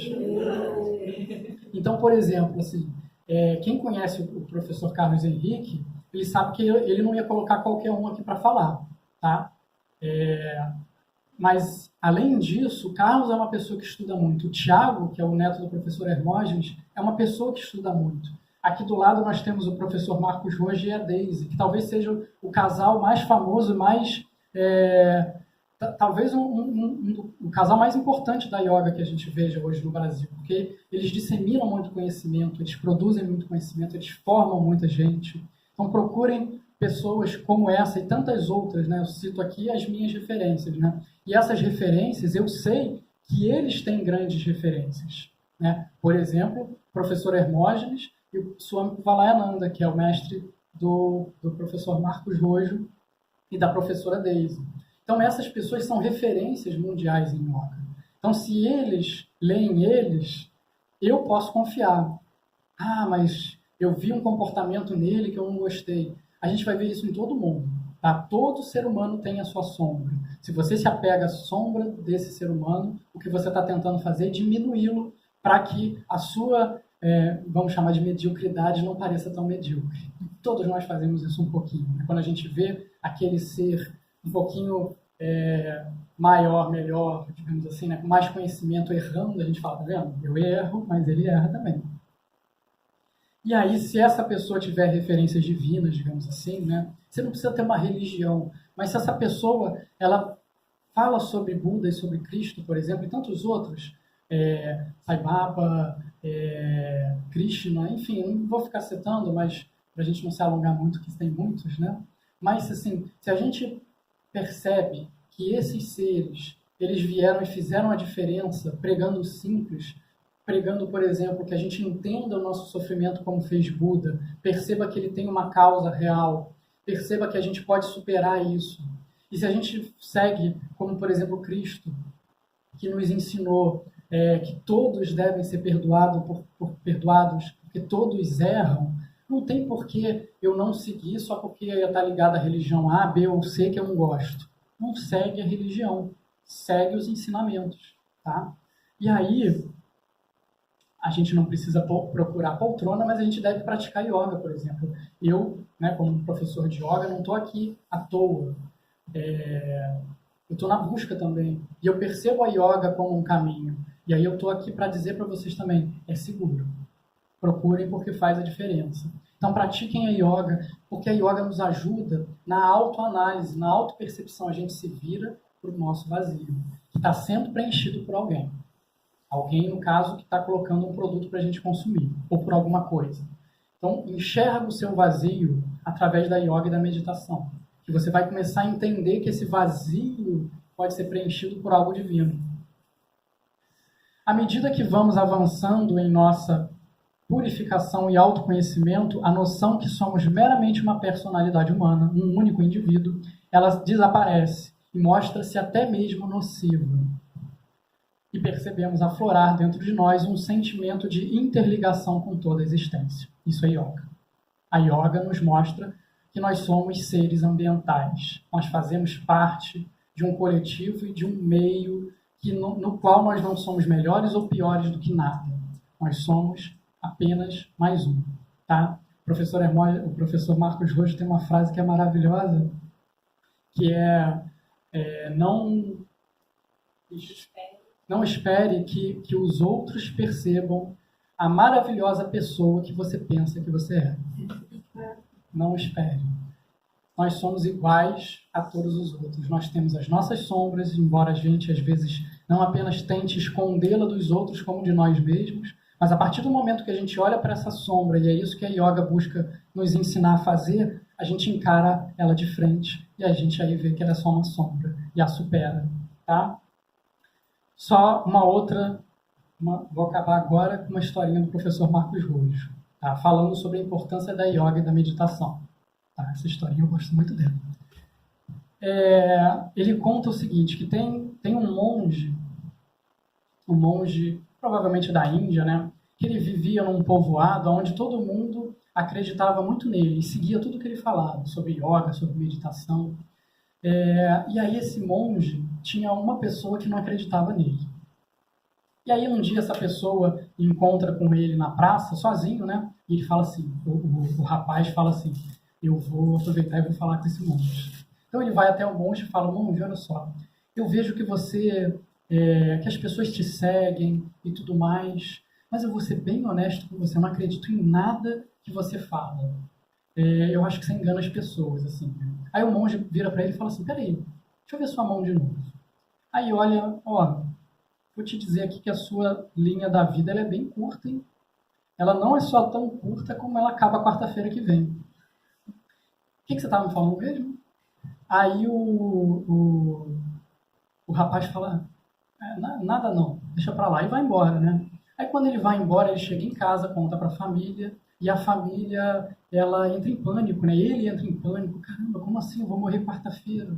E aí ele vai pro quarto dele, fica refletindo assim, caramba, eu fiz tão pouco na minha vida, nossa, minha vida foi tanta coisa que eu deixei de fazer, que eu devia ter feito, que eu podia ter feito, tanta gente que eu tratei mal. Meu Deus do céu, que vida inútil que eu tive. Vai acabar quarta-feira, não tem tempo de me redimir. E aí os dias, assim, os primeiros dias, ele passa com muita aflição, depressão, dificuldade. E aí ele começa assim a pensar, poxa, tá bom, vou morrer. Não tem nada que eu possa fazer para reverter tanta coisa que eu fiz de errado, né? Então eu vou observar isso que está acontecendo comigo. Então ele passa a perceber, o digamos assim, caminhar da morte dele, né? Aí ele diminui a alimentação dele, eu não preciso comer tanta besteira, eu vou comer só isso aqui que é bom, que me ajuda a me sentir um pouquinho melhor. Aliás, hoje eu não vou nem comer, não. Estou precisando, não estou sentindo vontade, necessidade, melhor dizendo. Então por aí vai, ele começa a se analisar, a se perceber. E aí num determinado dia, né, mais para perto da quarta-feira, ele fala assim, acorda umas 3 da manhã, e percebe assim, pô, eu estou com sono. Sabe que eu vou passear? Aí vai passear pela cidade, assim, aí 4, 5 da manhã começa aquelas luzes a mudar, o dia nascendo, e meu Deus do céu, passou a vida inteira, tantos dias da minha vida, eu não teve um dia que eu passei de madrugada e percebi as luzes mudando, os seres se intercalando, né, se sobrepondo uns aos outros, os noturnos indo dormir, os diurnos acordando. Eu nunca ouvi essa sinfonia, eu nunca percebi quanto é maravilhoso o nascer do sol. E aí sai caminhando, né, e vai percebendo, nossa, eu nunca senti o meu pé na areia dessa forma, eu nunca ouvi o barulho do rio, eu nunca sentei ao meio-dia nessa árvore para relaxar. Aí passa o dia, chega de noite, de tarde, ele, meu Deus, eu nunca tinha percebido o pôr do sol desse lado da cidade, eu caminhei a cidade inteira, nunca percebi isso, que coisa maravilhosa. Os passarinhos indo dormir, os seres da noite surgindo, né? Caramba, quanta coisa eu deixei de fazer na minha vida. E aí ele vai para casa e chega, né, a quarta-feira. E ele fala assim, bom, chegou a quarta-feira, eu já estou percebendo todo esse momento acontecendo, então eu vou aproveitar cada momento para perceber a minha morte. O que é isso de verdade? Já que eu sei que eu vou morrer, eu vou tentar perceber, né? Aí chega a esposa dele, né, e fala assim, bom, como hoje é quarta-feira, o seu último dia de trabalho, eu chamei todos os seus amigos, os familiares, ele falou, eu não quero ver ninguém, manda todo mundo embora, eu quero vivenciar sozinho esse meu momento. Aí surge um monte, bate lá e ela fala, oh, ele não quer ver você, não quer ver ninguém. Aí ele insiste, né, a esposa dele vai lá e fala com ele, aí ele fala, não, o monge deixa ele entrar. De repente ele me ajuda a perceber ainda mais esse momento, né? Aí o monge chega para ele, senta, aí ele, monge, você vai me acompanhar nesse processo? Aí o monge, não, eu vim te dizer que eu não sei quando você vai morrer, eu menti para você, não sei ler mão, não tenho a menor ideia como é que faz isso. Na verdade, eu não sei nem quando eu vou morrer, nem quando ninguém vai morrer, tá? Aí ele fica desesperado, mas por que você fez isso comigo? Aí o monge fala, você falou que não acreditava em mim. Qualquer palavra que eu dissesse para você, você não ia acreditar e ia refutar. A melhor forma de eu mostrar para você a importância da yoga e a importância da meditação é mostrando para você que você vai morrer um dia. E a melhor forma da gente aprender a importância da vida é lembrando que a gente vai morrer. E eu termino a minha palestra dizendo para vocês que vocês vão morrer. Todos nós vamos morrer algum dia, não sei quando, mas vamos morrer. Então, o que é importante nessa vida de verdade? Então, comecem a aproveitar o que realmente é importante. E eu digo com certeza para vocês, de uma pessoa que ainda está em busca, não é consumir produtos materiais. Não é. Tem algo que a gente precisa, que a gente às vezes não sabe o que é. Chame como você quiser, mas vai atrás disso. Aquele reflexo, aquela perfeição que a gente tanto busca. Vai atrás disso. Deixa o resto de lado e aproveita que eu acho que vai ser mais produtivo para o planeta como um todo, né? Para todos os seres. Então, namastê. Muito obrigado pelo carinho, pela atenção, Carlos, Thalita.